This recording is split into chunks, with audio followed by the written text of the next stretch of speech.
Selamat berjumpa kembali bersama saya, Pastor Lawrence Dihe, dalam acara renungan hari Minggu biasa yang ke-14. Mari kita awali renungan kita dengan membuat tanda kemenangan. Dalam nama Bapa dan Putra dan Roh Kudus. Amin. Tuhan bersamamu dan bersama rohmu.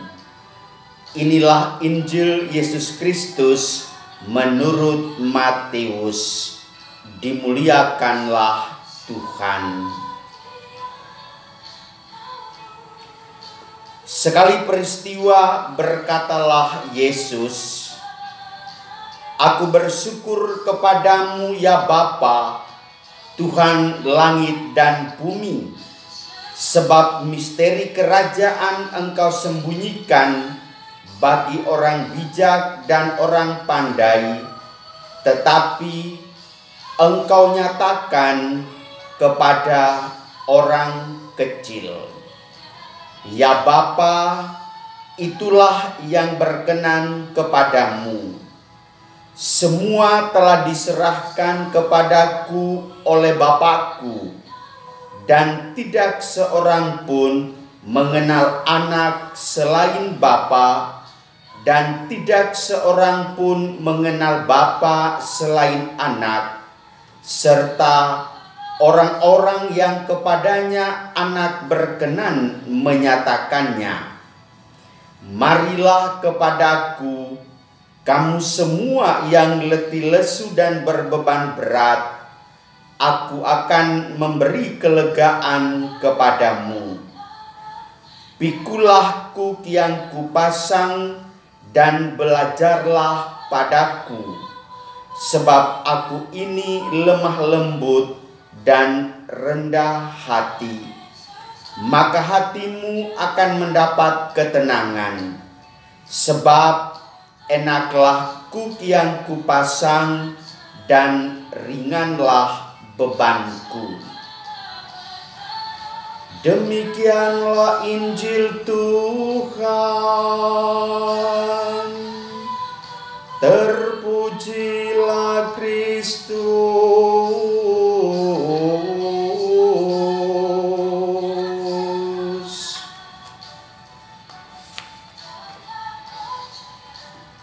Beriman ada keamanan dan kenyamanan.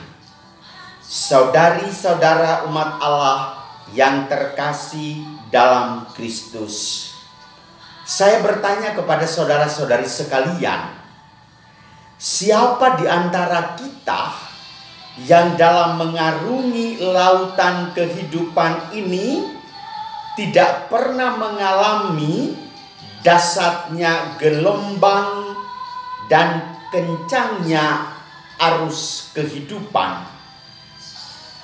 Saat itu pasti hati kita terasa tidak aman, tidak nyaman, dan kita diliputi rasa gegana, gelisah, galau, merana. Dan dalam situasi seperti ini, yang ada dalam diri kita adalah kita ingin segera berlabuh di pelabuhan yang tenang dan nyaman. Demikian juga dalam menjalin relasi di tengah-tengah keluarga, lingkungan kerja, ataupun lingkungan sosial di mana saja kita berada.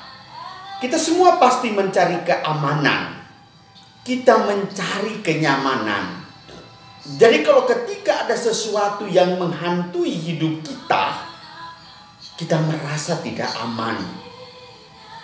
Kita meronta-ronta di dalam diri kita. Kalau seorang ayah dan ibu di antara kalian berdua tidak pernah ada rasa nyaman, maka percayalah keluargamu akan berantakan. Demikian juga anak. Kalau seandainya keluarga itu dirasa tidak aman, dia tidak akan lagi menjadi anak rumahan, tetapi justru menjadi anak jalanan.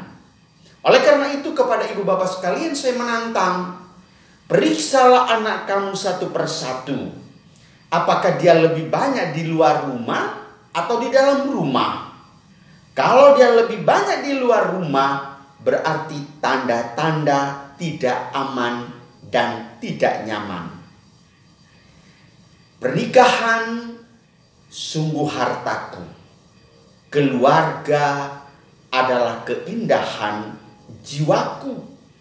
Kitab Hukum Kanonik 1055 mengatakan bahwa tujuan pernikahan adalah demi menjalin kesatuan dua pribadi antara pria dan wanita yang hidup bahagia dan aman dalam untung dan malang, di waktu duka dan suka, di waktu sehat dan sakit. Kita harus merasa aman. Demikian juga keluarga dilihat sebagai ancaman akan hidup. Kalau keluarga kita, hari-hari hidup kita penuh dengan pergolakan, pergulatan, dan perkelahian. Lalu bagaimana dengan soal beriman? Semua orang memilih untuk beriman. Negara Republik Indonesia pasal 29 ayat 1 dan 2 mengatakan, setiap negara, setiap warga negara Indonesia wajib memilih salah satu agama. Berarti apa? Negara juga ingin supaya masing-masing orang itu menikmati keamanan dan kenyamanan di dalam hidup beragama.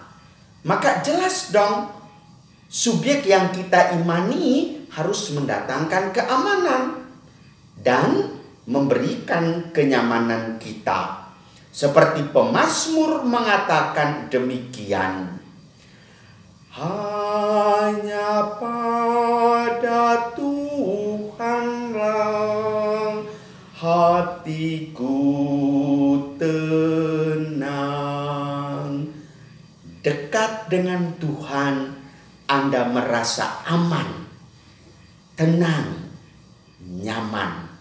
Oleh karena itu Yesus mengatakan, marilah kepadaku kamu semua yang letih lesu dan berbeban berat, aku akan memberi kelegaan kepadamu.